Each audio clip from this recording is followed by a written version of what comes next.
Ladies and gentlemen, I'm very thankful for the invitation, and I want to give you a lecture about liberalism and social market economy. Social market economy is how we call our economic system in Germany, and there's a strong relation between liberalism and social market economy.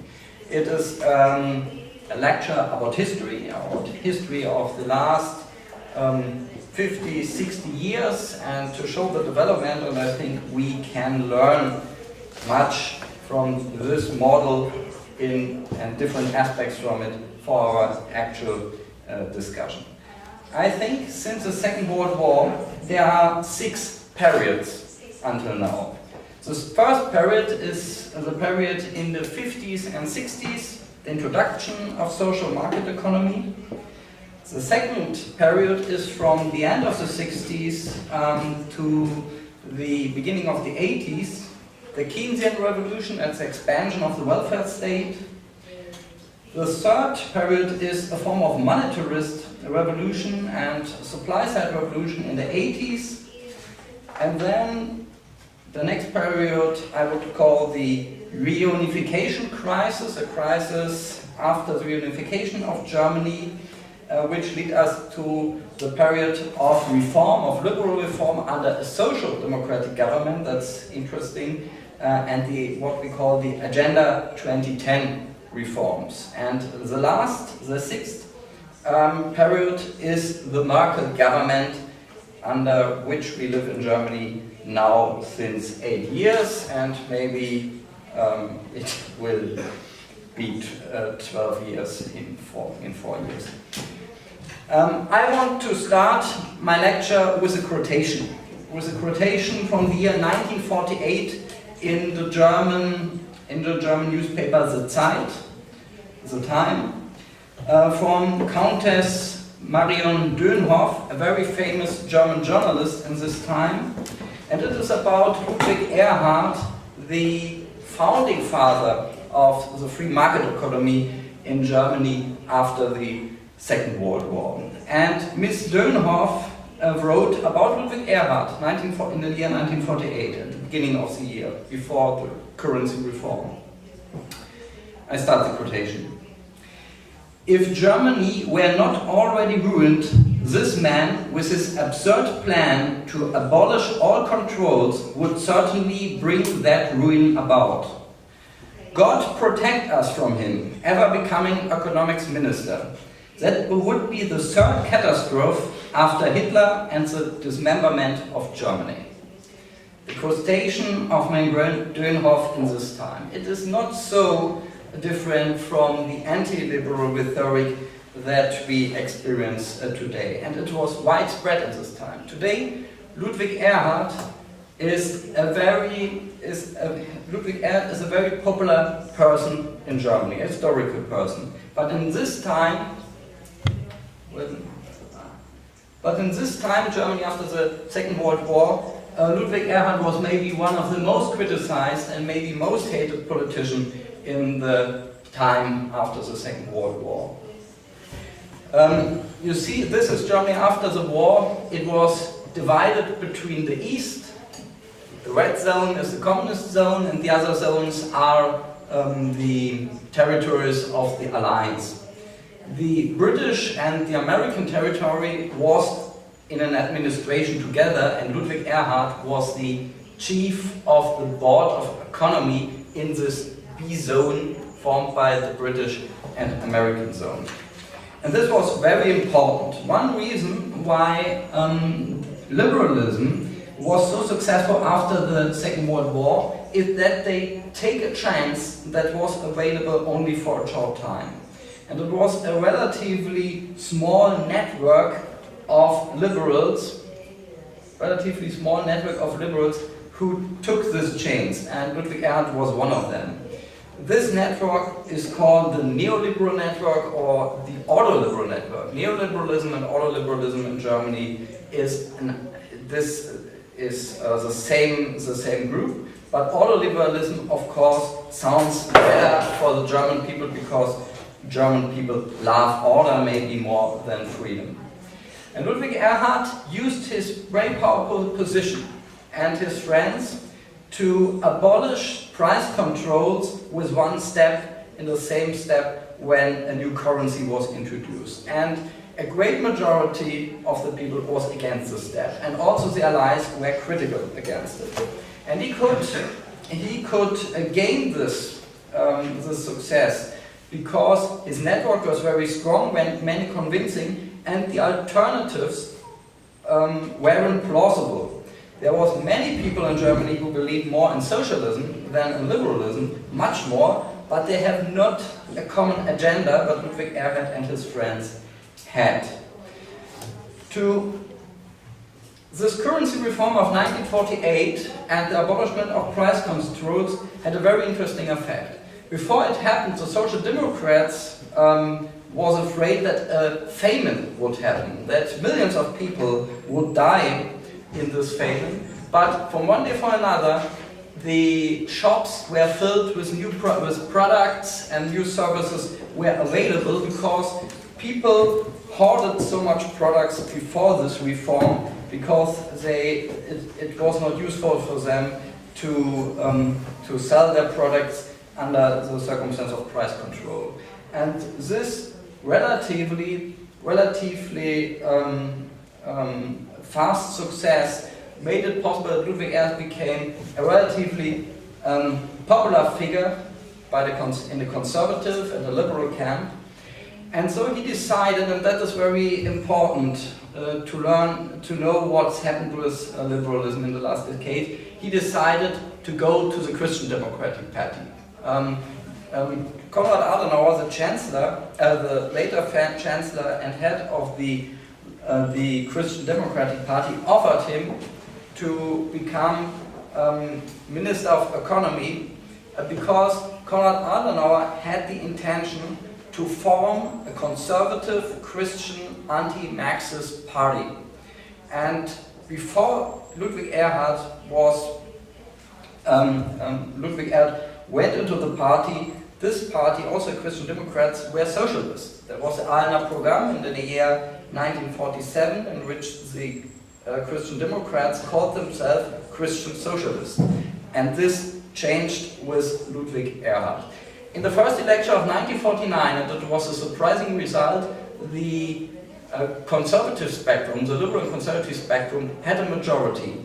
The most of the observers expected a great victory for the Social Democrats, but that was not the case. The majority of Germans believed that the way of free market policy would be better for the country of West Germany than a socialist agenda. And that was very different to the history. What was DP?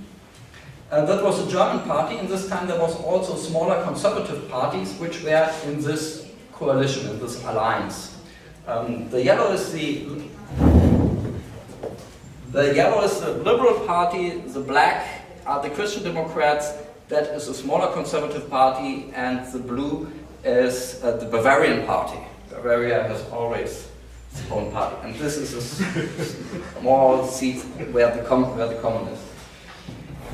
Since that this policy was so successful that it is called the economic miracle, and it leads for the circumstance that the Christian Democrats and the liberals could form a government for 17 years, and the Social Democrats stay in opposition and had to rethink their program. And that is, I think, a great success of this policy also, not only that Germany became at this time the second strongest economic power in the world after this disastrous war, but also that the Social Democrats was forced to change their agenda, and one person who were very important for this is this man, Karl Schiller. Karl Schiller brought up a Keynesian revolution in a great coalition between 1966 and 1969. His idea was to abolish the Marxist tradition of the Social Democrats and introduce a Keynesian agenda in the program of Social Democrats. And of course this was a success in comparison to the old position of the party. And this made it possible to form a social liberal coalition in the year 1969, which lasted for 12 years. In the middle you see Chancellor Willy Brandt, and the man beside of him is Walter Scheel, the chief of the Liberal Party. So we had really a social liberal era in German history, and it was an important era, and I think that this coalition to form this coalition was the right decision, because in the foreign policy I think this coalition was very successful. But it wasn't very successful in the sphere of economy and social policy, as you can see here. This is the rate of public spending, and this is, I think, very interesting. In the 1950s, 30%, a little bit more than 30% of public spending rate to the general national product was enough to manage the rebuilding of Germany, to rebuild the infrastructure, to integrate 12 million refugees, to care for the victims of the world, and all these great social challenges, with only 30% of public spending in comparison to general national product. In the 70s, this spending rate had been increasing very much to 49%. And it is very interesting to see that almost every current problem that we have with our working market, with our pension system, started in this time. At the beginning of the 70s in Germany, the rate of unemployment was 0. At the end of the social liberal era, the rate of unemployment, 2 million people were unemployed. At the end of the era, the dynamic of public debts were into existence. As you can see here, the first decades of the Federal Republic of Germany, public debts was not an important problem. And that is very interesting when we talk today about austerity politics and about Keynesian politics. Without strong Keynesian program, the rebuilding of the German economy was possible. Since then, we increase our public debts year by year, but the problems of the social problems and the problems of the economy aren't solved, but have been increasing over the years. This experience that Keynesian policy didn't work, and you can prove it, in the 70s, many business stimulus programs was passed the parliament, but that it had really no effort, no success on the working market, lead to a new liberal revolution, a monetarist revolution in the year 1974. And it was influenced by the thinking of Milton Friedman. You see here Milton Friedman, and on the other side Ottmar Emminger. Ottmar Emminger was the chief of the German central bank in this time. This was also a time of high rate of inflation, and Ottmar Emminger, as president of the German central bank, introduced the monetarist method to fight inflation in the year 1974, and Germany was the first country in the world which could lower the inflation rate rapidly.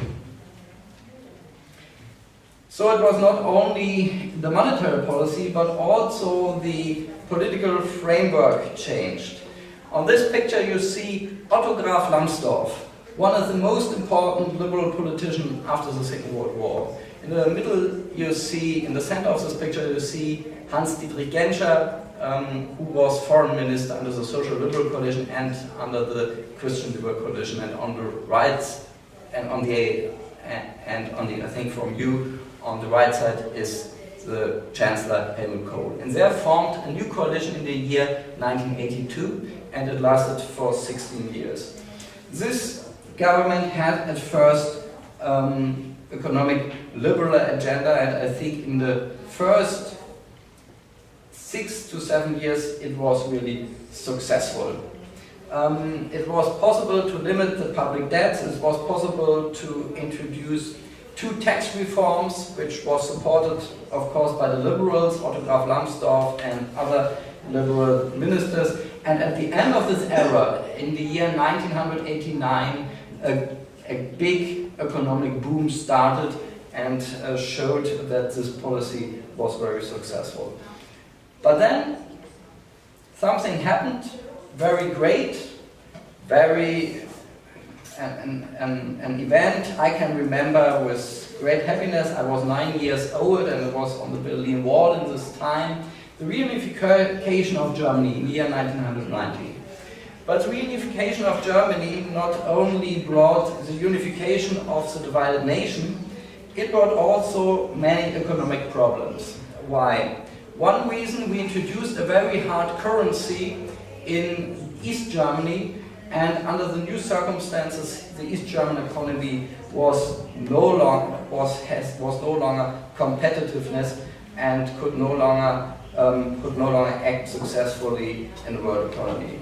The great mistake of this time was to introduce the strong West German welfare state also in East Germany, to introduce the West German system of strong unions in East Germany, and to introduce the West German bureaucracy, also the taxation system in East Germany. The West Germany was a very strong economy. It could be successful, also wages was high, and also there were bureaucracy, and also there were strong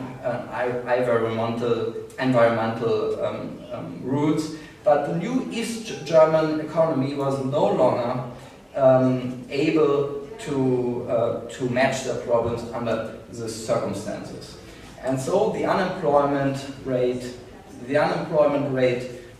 increases very rapidly to 5 million people at its height, and it was then a social democratic chancellor, and I think that is his great historical effort to put through a very strong liberal agenda.